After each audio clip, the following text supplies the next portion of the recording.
Okay, Christmas time is coming again, so people are going to be getting RCs.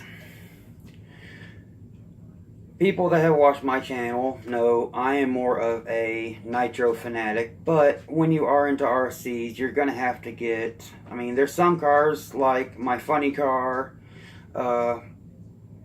drift cars. There are some nitro drift cars, but most drift cars you're going to see electric, but you're going to have to get a power source. There are several different types of batteries. You have nickel metal hydride, NiCad, which is a very old type of battery. Nickel metal hydride and NiCad has sort of been phased out. They're still used and they still come stock in some RCs, but the voltage drops really quickly and they don't have the amp rating that a lot of vehicles need, especially nowadays, like short course trucks, bigger vehicles like fifth scales, the X-Max. So hopefully I can clear some of these things up. The S rating is how many cells a Lipo has. This video is going over Lipos. You also have Life, which is lithium iron ferrite, and you have Lylon. I don't know what Lylon is.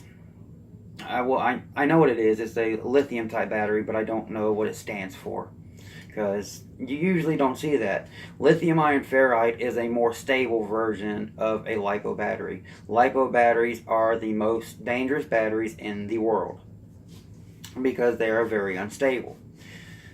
So the S rating with a battery is how many cells it has, and that dictates the voltage, because each cell has 3.7 volts. Fully charged is 4.2. So a 1S battery would have 3.7 volts at a storage charge, but fully charged it would be 4.2. A 2S battery would be 7.4 volts at a storage charge, but 8.4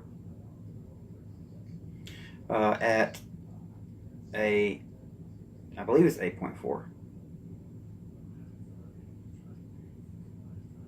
Yeah, 8.4.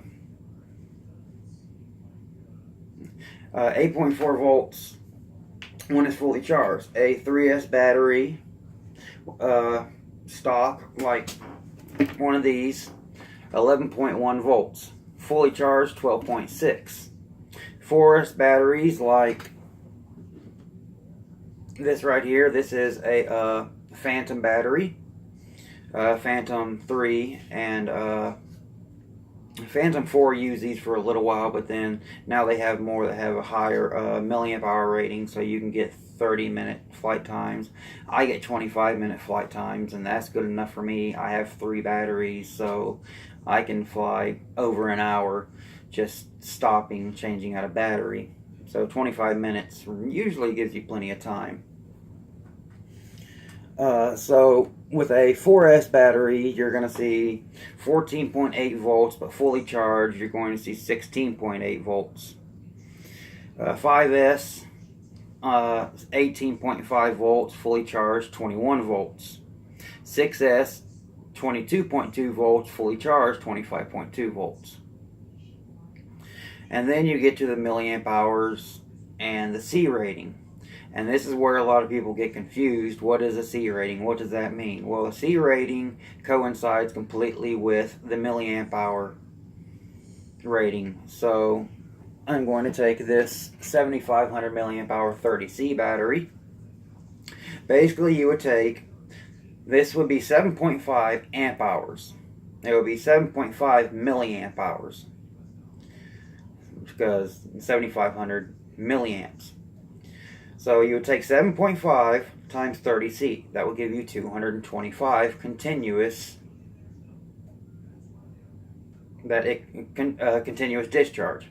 But this has a 50C peak or burst rating, meaning 2 or 3 seconds it could do, on it actually says 375 amps. Batteries like this are what you're going to want to use on fifth scales, the X-Max, things like that. if you have, I actually got in somewhat of a debate with some people on Facebook. If you have too low of a C rating on a vehicle and you're going for speed, if the C rating is too low, you're going to see a voltage drop. And that voltage drop means the motor isn't getting as many volts as it could, so it's not going to be able to spin as fast. That's when kV comes into play. kV means how many RPMs the motor can turn per volt. So take a 2200 kV motor. Well, I'm just going to even it out. 2000 kV 2000 kV motor, and then you were to put 20 volts to it. So you're going to get about 40,000 RPM. But there aren't any batteries that give you 20, so usually 6S is used. Like with the X-Max, it uses two 3S batteries in series. All that does is takes both batteries' voltage and puts them together, so it adds them. If you wire batteries in parallel, the voltage stays the same, but then you get double the milliamp hours and double the C rating. I'll be doing another video on that. Other batteries I have are like this Turniggy. This one I actually got from somebody that really mangled up the connector. I'll be fixing that. The smallest battery I have is this. This is a 3S Lipo. It is a 3-cell Lipo. So 11.1 volts is what you would see, but fully charged 12.6. These are for minis. These are for this car right here. Or for like the low C micro buggies. This is a micro. With this battery, this car is possible of 25 to 30 miles per hour. That is insane. These have 10,000 kV Accelerant ESCs and motors. The ESC and receiver is in one little small package. If it's brushed, like I do have a brushed one, you can always get the Accelerant ESC and motor separately and mount it in there, and then get a micro receiver and put it on here, and you can make it brushed. But then I have, if I don't want to go extremely fast and I just want to have fun, I have a 3500 milliamp hour battery. I do have one nickel metal hydride battery right back here. I'm not a fan of nickel metal hydride. They are safer, but the only thing I use them in is what they have to be used in, like my Traxxas Easy starters. As of right now, in my bump box, I have nickel metal hydride batteries in there.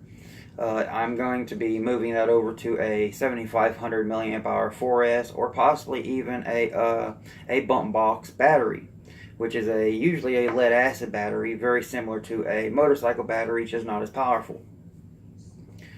So that is basically all the basics when it comes to LiPo. You're going to need to know what the S rating is, which is how many cells the battery has, which dictates the voltage. The milliamp hours, because you're going to need, the higher the milliamp hours, the more time you're going to get out of it. But with racing drones and stuff like that, you have to watch your weight. So maybe you want a small battery, but you want all that burst energy and stuff like that. So you're going to have to get a higher C rating, so you can get a higher discharge rate. And that is what the C rating is. It's how much current can be discharged over a certain period of time. Like in front of me, I have all these different batteries. Bias, like this Bias 5000 milliamp hour 40C. It is 200 milliamp hour, 200 continuous amps. My Venom 5035C is 175. So all it is you basically get rid of the zeros. So like with this Admiral 2200, you would get rid of zeros. It would be 2.2 amp hours. Multiply it by the 35C, and you would come up with, I believe that's 72 that I wrote down. 72 or 78. So I can't really. I was in a hurry to get everything done and not slow the video down with trying to do math in my head. I can do it, but just don't want to slow anything down. You're also going to, with certain airplanes, you're going to get E-flite batteries. This is, I believe, a 2S, 7.4 volts. Fully charged is going to be 8.4 volts. So that's basically it when it comes to batteries.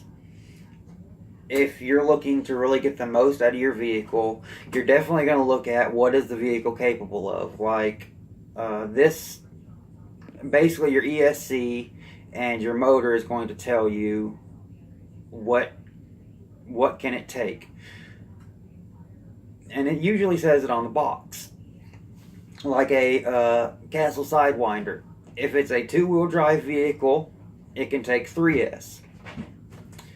But if it is a 4-wheel drive vehicle, it can only safely take 2S, or it will overheat. And you definitely don't want your ESC to overheat, because once it overheats, you're going to constantly have that ESC overheating problem. I have vehicles that can take up to 6S. There are some helicopters, like from Airline, the really big 700 class helicopters, they take 2 6S batteries in series, and that will make 12S, so that will give you 50.4 volts, and that's a lot of voltage. One thing about electricity is voltage does not kill. Amperage kills. Usually 0.8 milliamps is the threshold between death and living. If you get hit by an amp, most likely you're going to die. I don't mean to scare you, I'm just telling you what you need to know, because like I said, Christmas is coming. In my own neighborhood where I've moved to, there's a lot of kids around here, and they're wanting to get RCs. And Tower Hobbies, with its amazing Easy Pay system, allows people to get a vehicle as long as you have a debit card from a bank. It can't be a prepaid. They don't say it on the website, but it cannot be a prepaid card from Walmart, a green dot card. It can't be anything like that. It has to be a debit card that is connected to a checking or a savings account. But that allows people to get a car that maybe they wouldn't be able to pay $600 for, but if it's broken up into 2 payments, $600 over 2 payments would be $300. So you would have to pay $300. It would come to your door, and then the next month you would have to pay another $300. My funny car, I did that with my funny car. I paid $96. Came to my door. I just have to pay $96 2 more months. My Armor Raider, same thing. $250 car. I paid $85. Came to my door, and I got it. That was actually my fiance. She did that and surprised me with it. She knew I wanted it for a while. Got some upgrades coming for it today. Specifically the LVP side plate aluminum, because from what I saw from earlier reviews, it came with a lot of aluminum on it, and mine's all composite, which would mean usually nylon plastic. But I digress. This is about batteries, and that's really all there is to know about lipos. Just, you got to remember your S rating, which is how many cells it has. 1S, 2S, 3S, 4S, 5S, and 6S. Most common, you're going to see 2S. For racing, 2S. That's usually what the max that they will allow. So you're going to need a high kV motor and a decent ESC. But then if you have a basher like a Arma Nero Phazon or Arma Outcast or the X-Max, it can take 6S, but it needs all that voltage to get all of that power. And like I said, the more voltage you have, the faster that motor can spin. And also, when it comes to batteries, there are many different connectors. You have EC3 connectors, which is what this is. This is basically, Horizon Hobby came up with this connector. It's very similar to the XT60 connector, which is this connector right. Let's see if I can get it right here. Then you have the, let's see if I can get to it without knocking the camera over. Oh no, it's actually not right here at the moment. See if I can get it real quick. Actually, I'll get out my octopus. These are all the connectors. This is known as a Dean's or a T-plug because it looks like a T. You have Tamiya. Tamiya isn't really good at moving a lot of amperage. You have a receiver. This is also known as Futaba. I've cut some off of here. You have a JST connector, which is this small red one. That's what my minis run on. They really don't have to worry about a lot of amperage going through them. They have to worry more about voltage than anything. So those are the main connectors you're going to see. Also Traxxas, you can't forget Traxxas. They have their own proprietary connector. So if you want to change your connector, you're going to have to cut off the stock connector and solder on a new one. I do that to pretty much all of my vehicles because I prefer XT60, XT90, or XT, I believe it's 130 or 150, and that actually has a spark arrestor. And for the huge applications, I go with Castle 6.5mm polarized. They're very large, they're a very tight fit. The more surface area and the tighter the fit, the more current that can flow through it. That's the problem with the Tamiya connector, which is this one right here. There's also a mini Tamiya connector that looks just like this. It's just a little smaller. I cut it off because I don't use it. The only time I use this connector is when I'm charging up my nickel metal hydride batteries for my Traxxas Easy Start ones.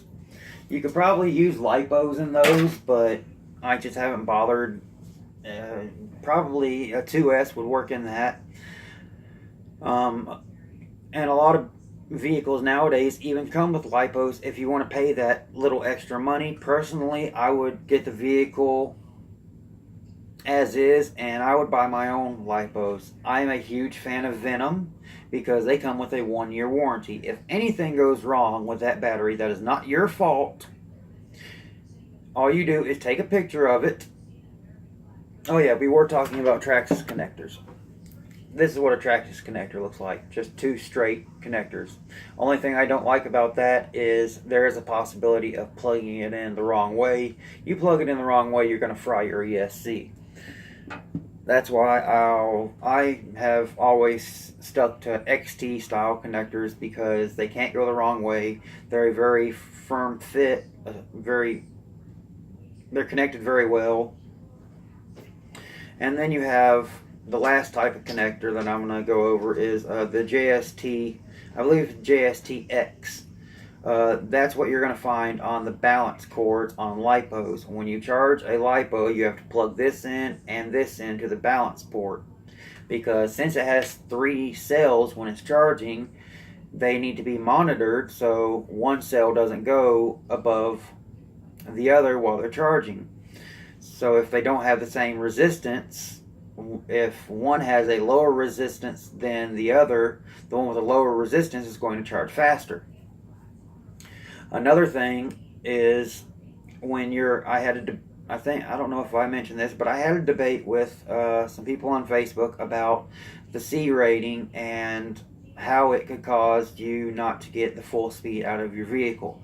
If you have a low C-rated vehicle, low C-rated battery, when you give it full throttle and you're trying to get to your top speed, you're going to see dramatic voltage drops, sometimes below 3 volts per cell. You never want to go below 3 volts per cell. I do have a video on how to bring lipos back to life if they're below 3 volts per cell. You use nickel metal hydride mode to get it to 9 volts, usually 9.5. That'll get each cell to above 3 volts, and then you can charge it from there up. But when you're doing that, do it in a safe place where nothing flammable is near. But getting back to the C rating, if you have a low C rated battery, like when I first got my XMAX, I was using 2 of these 5000 milliamp 40C. Decent batteries, but when I put in the 7500 milliamp 30C, this right here, I had actually 4 of those altogether. When I traded my XMAX, I gave 2 away with it. You have a higher discharge rating, so the voltage drop won't be as severe. If you have a very high, like 90C, and it's a 9000 milliamp hour battery, there you're looking at 800 constant amps. Are you really going to ever need that many? Probably not. Some people have put very high, like MGM and Alien makes some extreme ESCs that can take up to, I believe, 14 to 16S. And on the Traxxas XMAX forum, there was a guy that actually put a Poseidon 400 kV motor with I believe it was an Alien Power ESC in it. But the problem that I heard with Alien Power is a lot of the times they won't come with firmware, so you have to send it back. Just the biggest thing is you always have to be careful with the voltage. Voltage is what is going to kill your ESC if you plug in, say, a 4S battery into an ESC that can only take 2S. The voltage is going to fry the electronics because they can't take that amount of voltage, that amount of pressure. Voltage is, when it's measured, it is a sort of a measurement of pressure. Amperage, current, is a measurement of how much electricity is coming through. Say if you were to take a small water hose and a fireman's water hose, to get them at the same pressure, the fireman's water hose would have to have a higher current coming out as the small water hose. So that's how you can sort of look at that. And there are forums and things online to sort of talk about and explain amperage and voltage and resistance, all that. That's really what you have to go through when you have all these electronic parts. When you have 6S high discharge batteries, like with the XMAX or 5th scale, you're looking at 8 gauge wire. That's some thick wire. But it has to be so big because, like a fireman's hose, it has to get all that extremely high current, 200 plus amps, through it without the wire failing. That was one thing Traxxas did with the VXL6S. The XMAX was catching fire, so they put what was known as a fusible link in. Sometimes it's 2 wires that are soldered together, or it's just a thinner wire. In the case of the XMAX, I think they put like a 14 gauge wire. The problem with the XMAX, I don't know if I went over this. This is the second time I did this video because my camera fell. The problem with the XMAX is, with Traxxas, is they directly pair their motors and their ESCs. When you pair a motor and an ESC, the ESC is always supposed to be able to supply 20% more amperage current than the motor will ever be able to pull. That will make it more efficient. So I hope this explains what lipos are, all the different ratings on them. I mean, there's only the 3 main, the milliamp hour, the S rating, and the C rating. So once you get those down, you won't have that big of a problem. So, and just I do have a video of the 1 million weight diff oil being put into the funny car. I will be uploading it. It is a long video. It is an hour and 20 minutes. 1 million weight diff oil with diff grease is so hard to work with because I would compare it to taffy. It is that thick. So if you have any questions, please comment. I see that we have hit 1,000 subscribers. I will be purchasing a vehicle, and I will be doing a random drawing, so stay tuned. Thank you for watching yet again. Peace.